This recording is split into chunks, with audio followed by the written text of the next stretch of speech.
The session is titled Equitable Provision of Rheumatological Care under the theme of NCD Care and Equity. I'd like to invite Prasad Matthews, sir, for moderating this session. Dr. Debashish Danda just retired from CMC Vellore as Senior Professor of Rheumatology.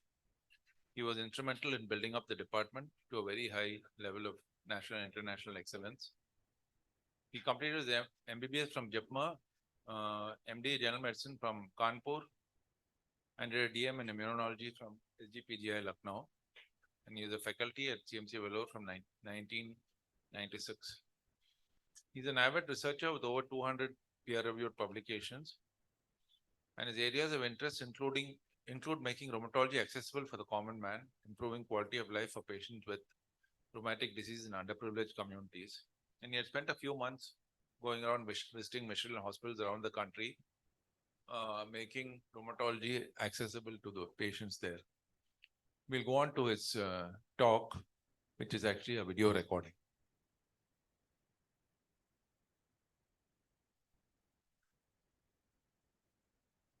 Sustainable and equitable provision of rheumatology healthcare. So this is a concept called primary care rheumatology, whose time has now come. What is primary care rheumatology, or why there is a need for primary care rheumatology? That is being addressed by my subsequent slides on global burden of rheumatic musculoskeletal diseases, economic impact of rheumatic diseases, outcome of rheumatic diseases, human resource, gaps in rheumatology care. What can be done for primary care rheumatology? Can the remote hospitals like mission hospitals act as models? Real-world experience in distant remote hospitals like mission hospitals, lessons from distant or remote hospitals as inspiration, challenges, and strengths in overall healthcare, including rheumatology care, and of course, certain points to ponder. So in the background of this concept of primary care rheumatology, the first thing is the global burden of rheumatic musculoskeletal diseases. And in addition to that, there is shortage of experts all over the world, and South Asian perspective has special relevance to us in India. So the proportions of years lived with disability by musculoskeletal and other groups of diseases, you can see in this pie chart that musculoskeletal rheumatic diseases prevalence among the people living with disability is almost a quarter of people, which is almost similar to mental health and behavioral disorders. Imagine 50% of human disabilities are because of either rheumatic diseases or mental and behavioral diseases. The remaining 50% include cardiology, neurology, and all the lucrative branches of medicine. 1.71 billion people have musculoskeletal conditions worldwide. This is taken from WHO site, recent WHO sites. And among the musculoskeletal disorders, low back pain causes the highest burden with a prevalence of 568 million people. An increasingly aging population is further contributing rapidly to this problem of a musculoskeletal problem. Musculoskeletal conditions are the biggest contributor to years lived with disability worldwide. As I've told, low back pain is the contributor to overall burden to musculoskeletal conditions. Other contributors include predominantly osteoarthritis, neck pain, rheumatoid arthritis, and various other chronic pain disorders. So the global challenge and opportunities in the practice of rheumatology, there's a white paper by the World Forum on Rheumatic and Musculoskeletal Diseases, and it shows that the prevalence of low back pain is 9.4%, other rheumatic musculoskeletal diseases 8.4%, neck pain 4.9%, osteoporosis data was not included here. That's another big number of people, like a silent epidemic. Osteoarthritis 0.85% of hip population, and 3.8% of population suffer from knee osteoarthritis. 0.24% people suffer with rheumatoid arthritis, and gout about 0.08%. There are also to explain what are other rheumatic diseases, which include ankylosing spondylitis, arthralgias, non-specifically presenting as arthralgias, Behçet's disease, carpal tunnel syndrome, epicondylitis, fibromyalgia, myofascial pain syndrome, psoriatic arthritis, scoliosis, seronegative spondyloarthropathies, soft tissue rheumatism, systemic lupus erythematosus, tendinitis, and many other unclassified rheumatic musculoskeletal diseases. So the global, regional, and national burden of other musculoskeletal diseases in 1990 to 2017 results from a global burden of disease study was published in Oxford Rheumatology in the year 2021. It shows that the age standardized point prevalence estimates and death rates of other musculoskeletal disorders in 2017 was 4151.1 and 1 per 100,000 people. At the national level, also the highest age standardized point prevalence estimates in 2017 were seen in Bangladesh, India, and Nepal. If you see this data from 1990 through 2027, it actually shows it is uniformly increasing from high income Asia Pacific regions to our South Asian nations. So it is a global phenomenon that the prevalence of these musculoskeletal disorders are increasing. So if you see the age standardized prevalence rate per 100,000 population for both genders in 2017, what can you see here? See the red as the dark brown red as the highest prevalence and the light yellow being the lowest prevalence. You can see the Indian subcontinent, India, Bangladesh, Nepal, and Pakistan together contribute the highest age standardized prevalence of rheumatic musculoskeletal diseases in the world. Age standardized death rates are also even out of 100,000 population for both genders in 2017. Again, India followed by Pakistan and a few other countries are having higher overall the highest death rate. If you see the global number of prevalent cases and prevalence estimates of other musculoskeletal disorders per 100,000 population by age and gender in 2017, what you can see here is this, look here, this steep rise from 20s reaching to the peak in about late 40s and still continues to be high till about 70, 75. So what does it mean? The most productive part of life is affected by rheumatic musculoskeletal diseases. So this is very important. If you see the COPCOD study by WHO ILR, you can see the differences between India, Indonesia, China, Thailand, Bangladesh, Malaysia, Australia, Taiwan, and Egypt. And you can see there are some differences, but in some countries the data was not available. However, it is more or less, it shows that there is widely prevalent diseases like rheumatoid arthritis or ankylosing spondylitis or soft tissue rheumatism, etc. There is also difference in urban and rural. The one I showed just now was a rural data. If you see the urban data, it's a little different. There seems to be some urban rural divide in the prevalence of common rheumatic diseases, but they are present both in urban and rural population. So if you see the again what I mentioned, low back pain, other MSK disorders, OA, neck pain, gout, RA, etc. So the proportion of prevalent cases are reflected in the bar diagrams here, which shows that the low back pain is the commonest. So common musculoskeletal and rheumatic diseases in the Indian population community shows that is there an urban or rural divide, as I mentioned to you. This study was done in India by Dr. Chopra in Vigwan project in Pune. And again, what I would like to impress upon you, look here, the prevalence of musculoskeletal disorders in the community is 14.1% compared to only 0.9% cardiovascular, 5.2% hypertension, 3.7% diabetes, and all the other diseases much lower in prevalence. So what it means that musculoskeletal disorders probably are one of the commonest morbidities in the population. And if you see the urban-rural divide, there's a little bit of difference. There's a little more soft tissue rheumatism in the rural background than urban population, and more or less all the others are more or less similar. And when we have combined all the data from various Indian studies of 51,000 patients data, it shows that the osteoarthritis, especially osteoarthritis of the knees, and you have the non-specific musculoskeletal articular pains, non-specific joint pain, the soft tissue rheumatism, and osteoarthritis of the lumbar spine constitute the bulk majority of the musculoskeletal problems in the population across India. So what about the service providers? So if you see this diagram, is appallingly low.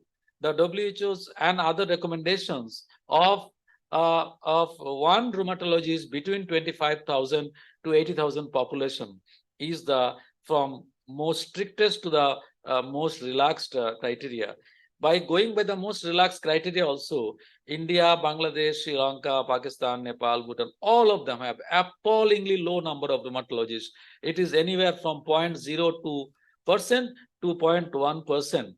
And this is really a shame that we have such a low number of rheumatologists. And if you compare the number of rheumatologists across the world, you see the similar population prevalence, and this is showing the African countries having lower rheumatic diseases, whereas maybe the European and North American countries, and surprisingly, one African country is having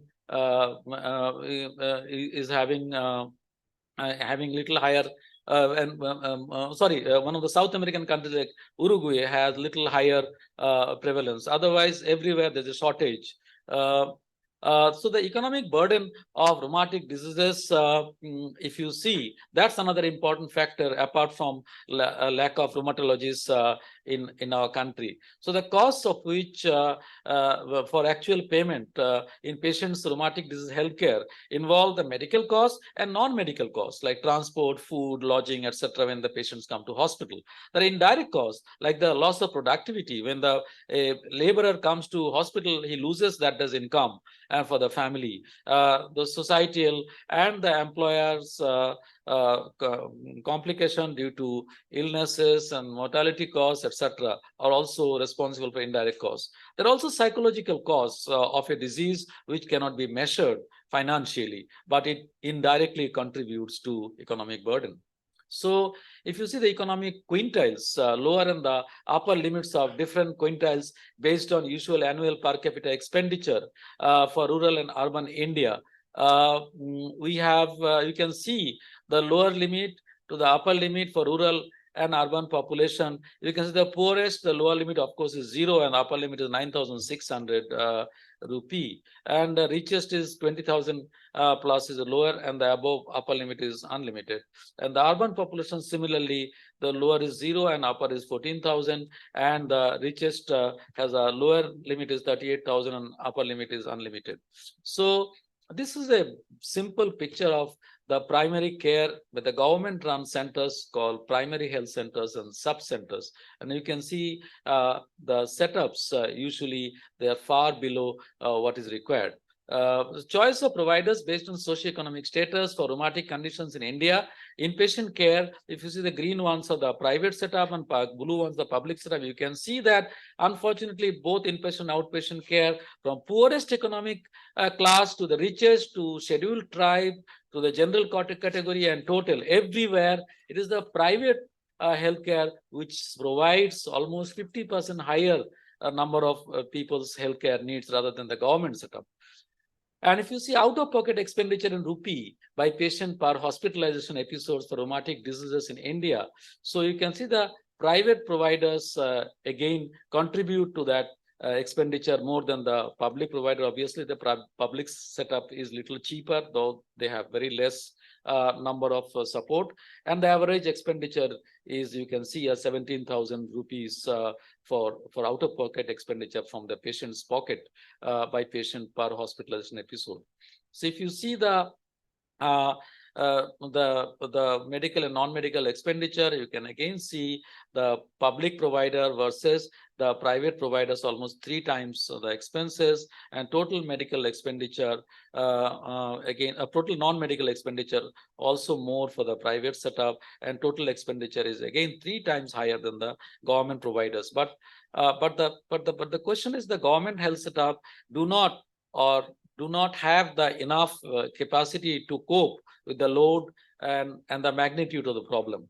So if you do the breakup of non-medical and medical expenditure, what I showed just now in the picture, the same thing in a graphical presentation, what you can see, the private healthcare providers actually are causing the patients spend more, whereas government setup is causing less expenses, but they are not covering the full population. So that is why people are compelled to go to the private setup. So financial hardships faced by the family in terms of catastrophic health expenditure at 10% threshold, which is called CHE10 in public and private sector in India. The CHE10 was significantly higher in private sector compared to public sector, as CH10 was higher in rural areas and in male gender. So this is partly because the more male patients actually come out to the hospital, and the females do not get a chance to come to hospital. They are doing all the household work. So again, not only economic disparity, there is also gender inequity to healthcare provision to women. The financial hardships of family in terms of impoverishment, slipping below poverty line across socioeconomic groups to meet hospitalization expenditure in India.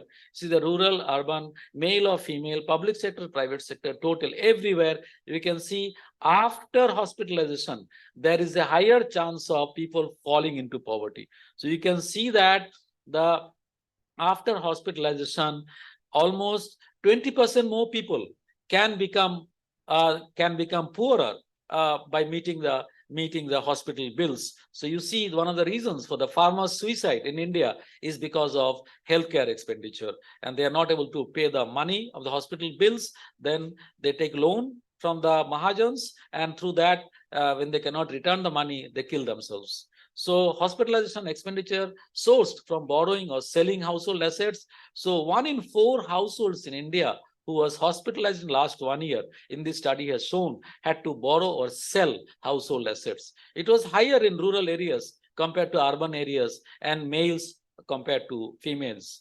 So economic impact on family in terms of India's economy, if I summarize, out-of-pocket expenditure by family on rheumatic musculoskeletal diseases was as follows. Out-of-pocket expenditure in OPD care was 213.4 billion in 2014. In IPD care, inpatient care, it was 39.14 billion. Total IPD plus OPD was 252.61 billion, and total out-of-pocket expenditure was actually 0.2% of India's GDP, gross domestic product, for the period 2014-15. 0.2% may sound very little here, but 0.2% of India's big GDP is a huge amount, which is being spent by their patients from their own pocket with a lot of hardships, and forcing them to slip into poverty from their prior economic status. So how to meet this disparity? There are 2 strategies of financial protection. One, government health facilities like health sub-centers, primary health center, government medical colleges, etc., which do not contribute that much as much as the load. Health insurance, total insurance coverage amongst hospitalized in India was only 23%. And the government health insurance schemes about 17%, and employer supported health insurance about 2.6%, and private insurance 2.27%. So government funded health insurance covering only 12.8%, employee supported insurance schemes 1.2%, private insurance 1.2%, and no insurance in 84.8%. That means 85% of Indian population are not covered by any health insurance or government supported healthcare. So financial protection of healthcare, including rheumatic musculoskeletal diseases, is a crucial responsibility of the state. State means I mean the government. So what is the changing outcome of rheumatic diseases? While we are having big challenge of no funding, and people are finding difficult to meet the ends to foot the bill of hospital bills and healthcare, there are also some changing global outcome scenarios of rheumatic musculoskeletal diseases. Early diagnosis, early aggressive treatment, and treat to target approach in rheumatic diseases has improved beautiful outcome of rheumatic musculoskeletal diseases these days compared to 30 years back. And this is not enabled merely by newer drugs. This is enabled by early diagnosis, early treatment, and treat to target approach, which is easily doable. So this study showed a positive impact on 10-year outcome of the window of opportunity for conventional synthetic DMARDs in rheumatoid arthritis, results from the ESPOIR cohort. What it shows is the early biologic initiation was not significantly associated with either of the outcomes, namely the favorable outcomes at 10 years or the absence of structural damage progression at 10 years. So what does it mean? It means that even if you start biologics early, the protection in terms of long-term outcome is still not achieved, although they cause more dramatic and immediate benefit.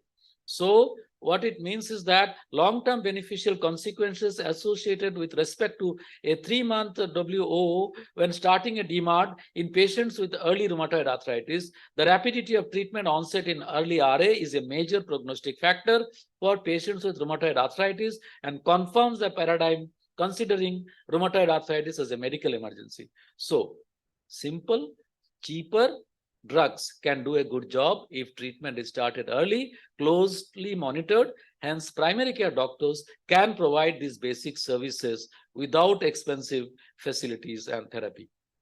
So what are the clinical pearls in rheumatology? I would like to share some of the lessons from Vellore which we have designed towards equitable provisions of healthcare for the rheumatic diseases. So common rheumatic diseases, predominantly non-inflammatory like osteoarthritis, back pain, metabolic diseases like osteoporosis, vitamin D deficiency, and inflammatory diseases like rheumatoid arthritis, scleroderma, spondyloarthritis, lupus, etc. There are 10 general principles I would say I would like to emulate from Vellore experience. One is the background. You must know the patient's social, cultural, religious, educational, professional, economic background. The quality time spent on the patient, both way listening, focused discussion is important. Good history is very important, including treatment and past medical history. Patient's perspectives like beliefs, understanding, misconceptions, and expectations are important. And keen observations is very important. Regular updating of knowledge by the healthcare workers is important. Communication, you have to be very clear, slow, and it has to be effective, giving the crisp of the message to the patient. The biological basis versus evidence is important because evidence-based medicine has become completely has gone completely in the hand of the industry, whereas the biological basis of any treatment is more relevant. Patient education is very important to explain the disease, complications, options of treatment, medications, their side effects, need for regular follow-up, cost, etc. Bedside manners, how courteous we are, how respectful to her, how we maintain ourselves in front of a patient, how they look at us as a doctor, and how we reciprocate, keeping their socio-cultural beliefs, etc. in mind is very important. In the treatment decisions, patient choice is also important. Ideally, safety always first, efficacy next, cost is the last. Like driving a car, buying a new car, you must see which car is the safest, and then you must see that it is effective or efficient, and then you think of the cost. So it doesn't mean that you go for the costliest car, but it is relative and depending on the circumstances. Pharmacotherapy, again, there are a lot of misinformation by so-called traditional medicine, natural therapy, etc., internet, and placebo and nocebo effects in the minds of people.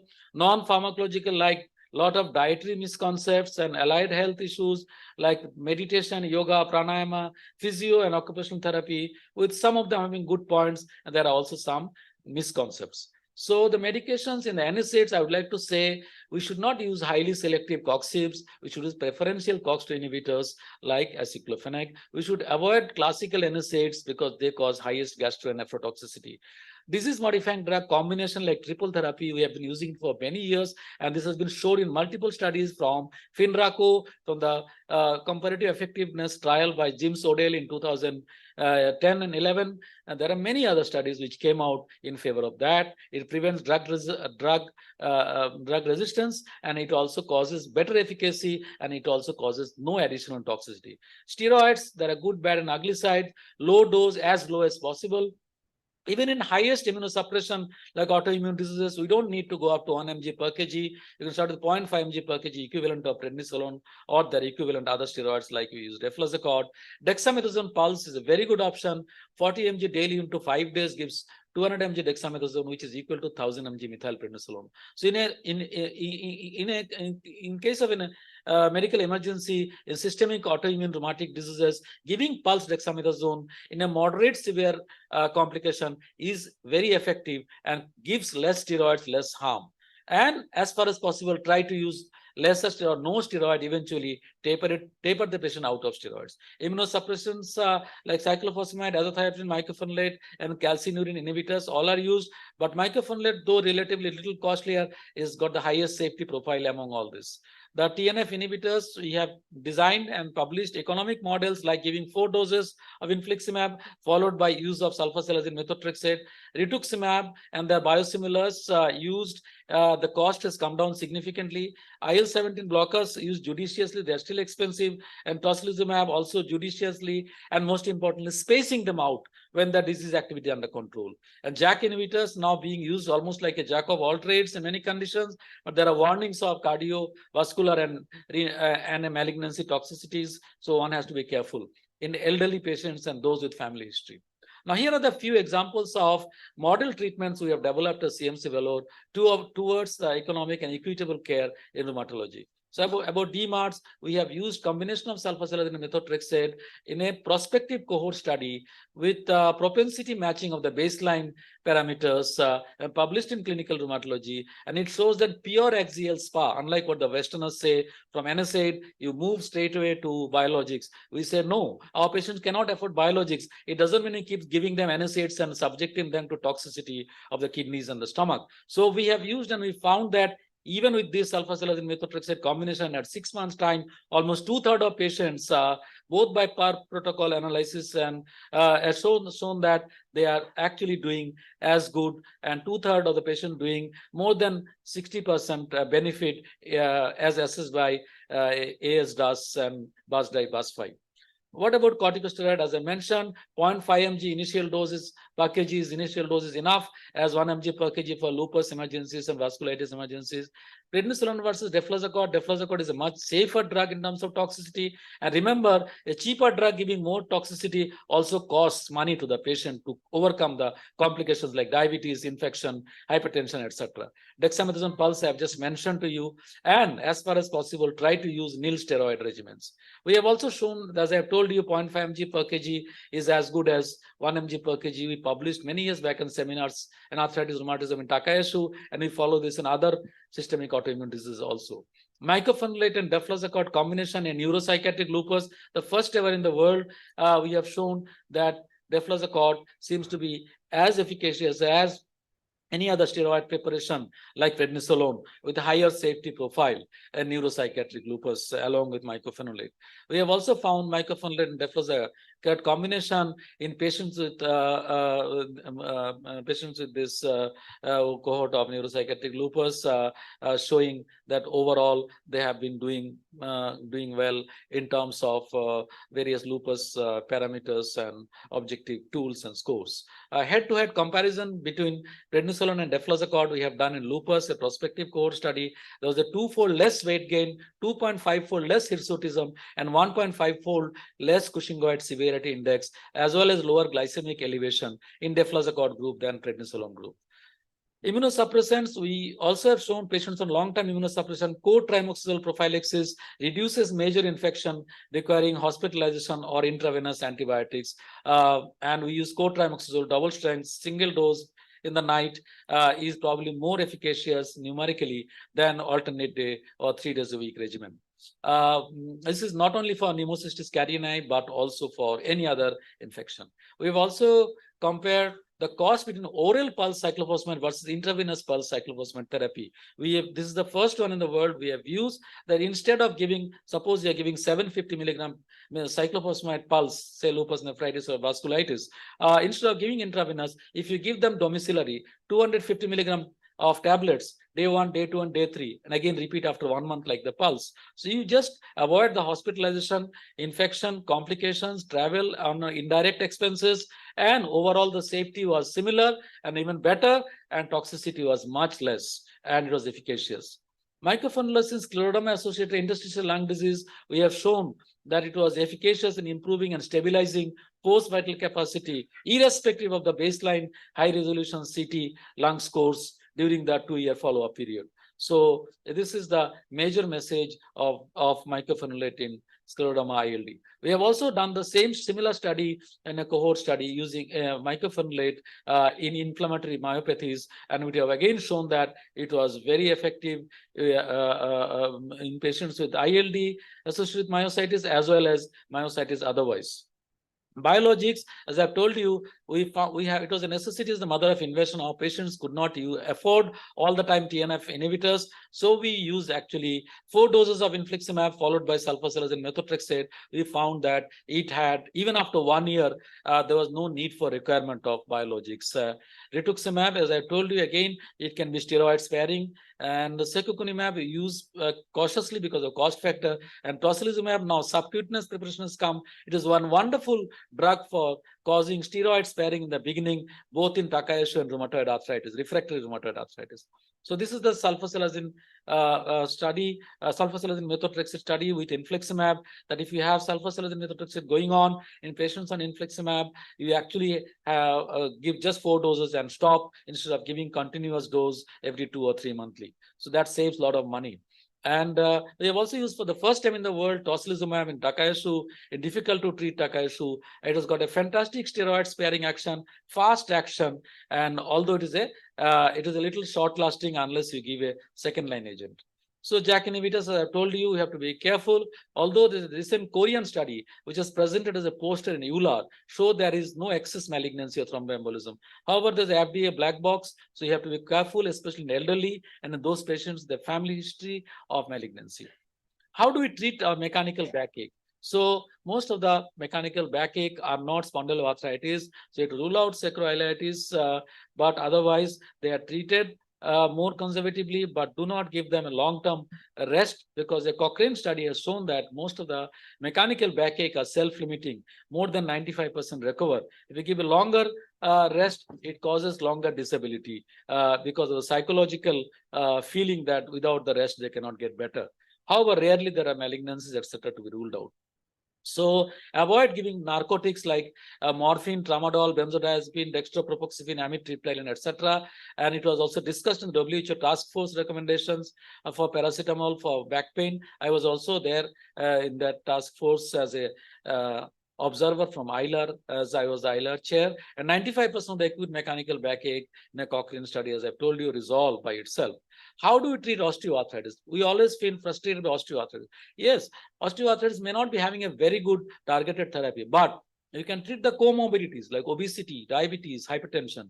You can treat the concurrent osteoporosis and low vitamin D state. You can treat the concurrent chronic pain. All patients of osteoarthritis develop chronic pain like fibromyalgia. So treat them also, in addition to giving physical therapy, occupational therapy, glucosamine, intraarticular, and fish oil. So this is also important. We have also did a systematic review and meta-analysis of turmeric extracts or curcumin in cases of osteoarthritis. Although the study was found to be a safe and effective option, it needs further studies. Efficacy and safety of colchicine also we have studied. However, we found colchicine did not reduce the pain or improved physical function in osteoarthritis of hands and knees. How do we treat chronic pain and fibromyalgia? First thing is do no harm. Avoid giving amitriptyline, narcotics like morphine, codeine, tramadol, benzodiazepines. All of them, if you give them, you change their personality, reduce the pain threshold, and you make them dependent and subject them to tachyphylaxis. You treat them with fluoxetine always. It helps in reducing weight. It is to begin in the morning. It also improves the general sense of well-being, and it is found to be more efficacious than duloxetine, which came after fluoxetine as a safer alternative. We hardly ever come across fluoxetine-related, SSRI-related complications. Jacobson's relaxation technique, yoga, breathing exercises, biofeedbacks, aerobics, Zumba dance, they also help in cases. Also rule out comorbidities like hypothyroidism, vitamin D, low vitamin D state, etc. Assess the sleep disorder. If sleep disorder is there, you can give dotiapan or pregabalin, otherwise not. And also management of patients with fibromyalgia using biofeedback. A randomized control trial was done, and we have shown that biofeedback can reduce the pain in patients with fibromyalgia syndromes and improves the various functional scores of pain in fibromyalgia patients. So biofeedback is important. How do we treat osteoporosis? Remember, apart from the post-menopausal osteoporosis, there is also inflammation-induced osteoporosis. Chronic inflammatory diseases like rheumatoid, lupus, ankylosing spondylitis get osteoporosis without having any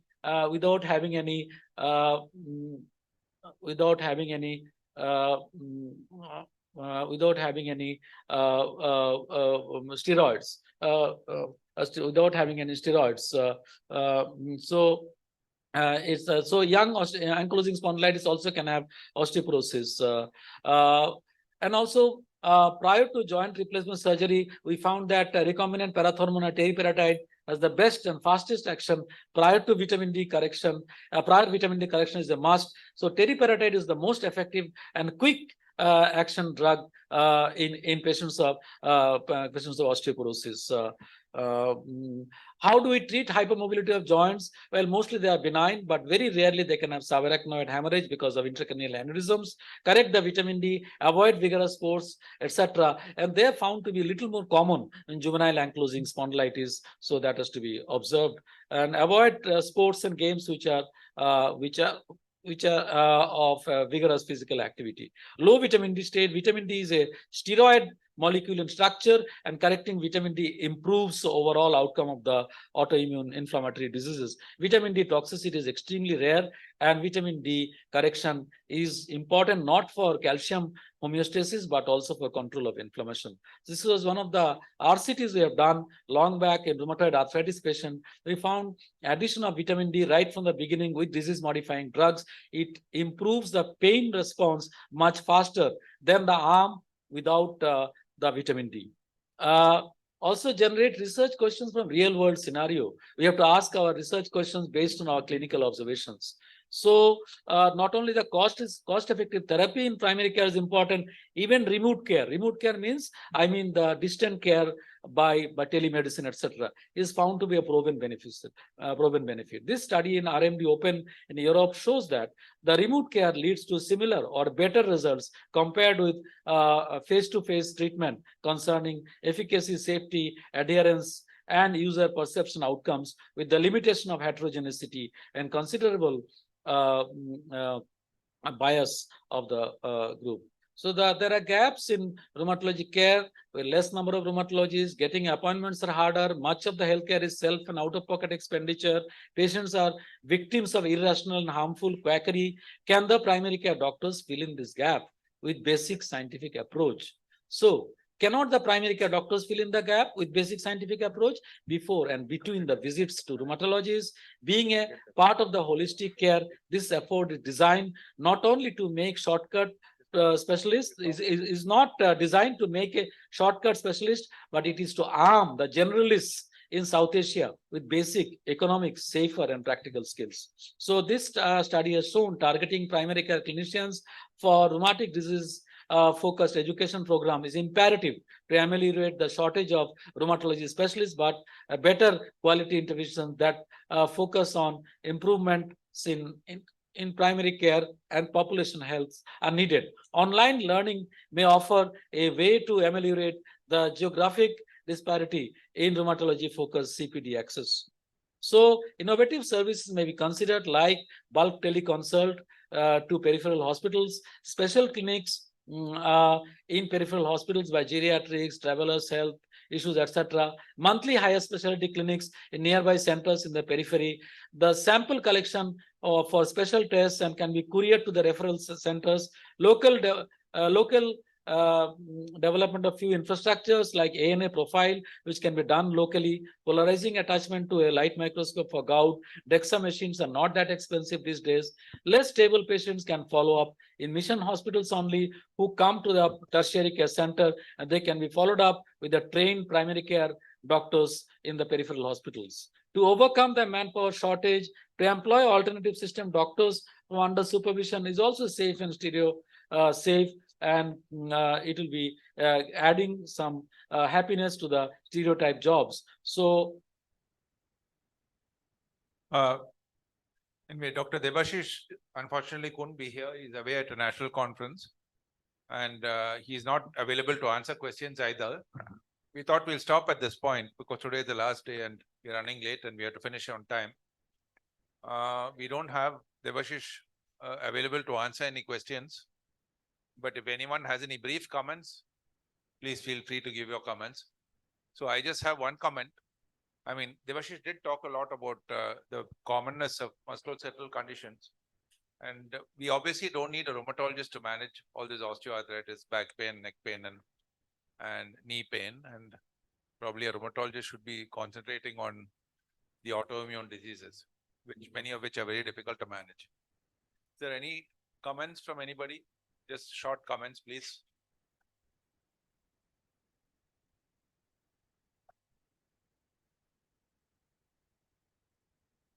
Hi, I'm Dr. Vivek coming from Kodaikanal Hills, and we work in a rural health center in Kodaikanal. In my experience over last 3 years working in the foothill of Kodaikanal as well as in Kodaikanal, we realized there's a huge prevalence of gouty arthritis, which is more prevalent up in the hills rather than on the foothills. I am still trying to understand what could be the possible reason and if there is any research which could be particularly targeted towards that.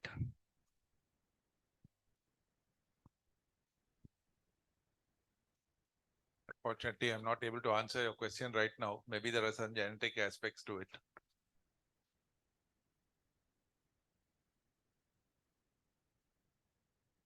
I work as a second year resident in Sevagram in the Department of Medicine, and we see a lot of patients, especially young to middle-aged females coming with non-specific pains. We usually treat them with amitriptyline. So, is this the same practice in the hello? Obviously, after ruling out all the organic conditions and anemia, treating for anemia and all, but as sir has mentioned, the use of tryptomer and pregabalin. So, what has been the experience of physicians here? I would like to learn. See, I think compared to many years ago, definitely vitamin D deficiency is very common and does cause myalgia. So that should be treated. Many large studies have shown that up to 50% of even rural people who are working in the fields are vitamin D deficient. So we should definitely correct the vitamin D, and we don't necessarily need to test. Testing is expensive and may not always be available. Another common underdiagnosed disease is Sjogren's syndrome, which they do a lot of them present with myalgia and it's underdiagnosed. So probably we should try to make a diagnosis before just labeling them as chronic pain. And as Debashish says, try to avoid amitriptyline and use sertraline instead, or fluoxetine, rather fluoxetine.